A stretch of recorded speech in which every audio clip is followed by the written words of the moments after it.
Allow me to plagiarize from a new book. To say that Amazon is an unconventional company is an understatement. That is the opening line of Working Backwards, Insights, Stories, and Secrets from Inside Amazon. And the authors, Colin Breyer and Bill Carr, are both Amazonians. They were there for several years. And that's some insight for all of us about what ways to run companies and do it well. So welcome both. I'm going to start with you, Bill, because one of the things you talk about are the 14 leadership principles at Amazon. And one of those principles, bias for action. What is that? And how can a business person watching use it the way Amazon has? Well, bias for action is one of the many leadership principles. And one of the clever ways that the company actually enacted that in the early years was by creating an award called the Just Do It Award. And the way you won this award was by identifying an important problem, taking the initiative to go address it. Your solution didn't even have to have worked. And in fact, you didn't even have to ask permission of your manager. But it was basically saying, for getting everyone to think like an owner and go and take action to fix important problems quickly.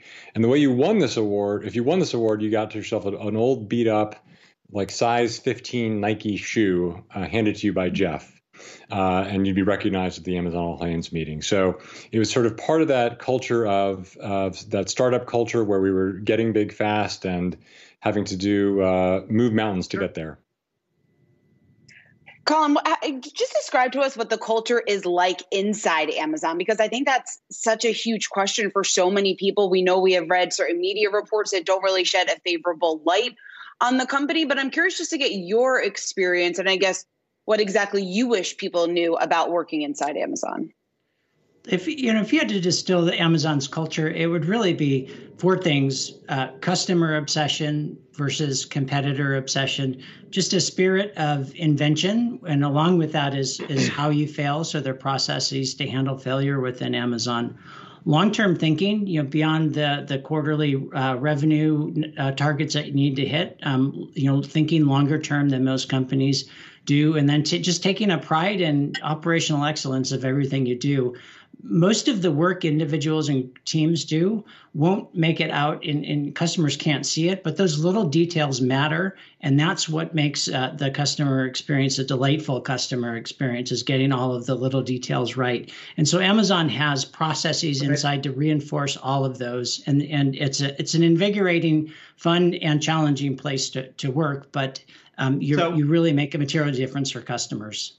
So, Colin, let me follow up with you. Is that a Jeff Bezos thing, or did that evolve over time? And what do you think of Andy Jassy?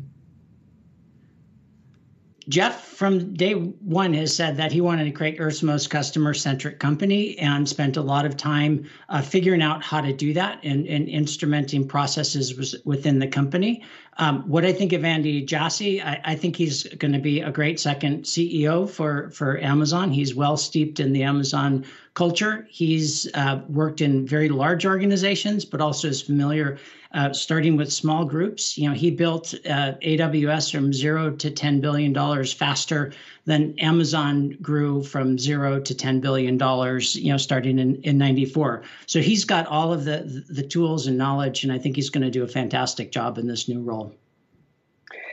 Bill, I want you to elaborate a little bit on something that you did touch on. I know you spent 15 years at Amazon. You're a vice president of their digital music and videos business. That includes Amazon Music, Prime Video, Amazon Studios. But this offhand remark that former Apple CEO Steve Jobs made, I think, led maybe to some of this digital creation that we saw at Amazon. So can you talk to us about that? And I guess just where you see that moving forward?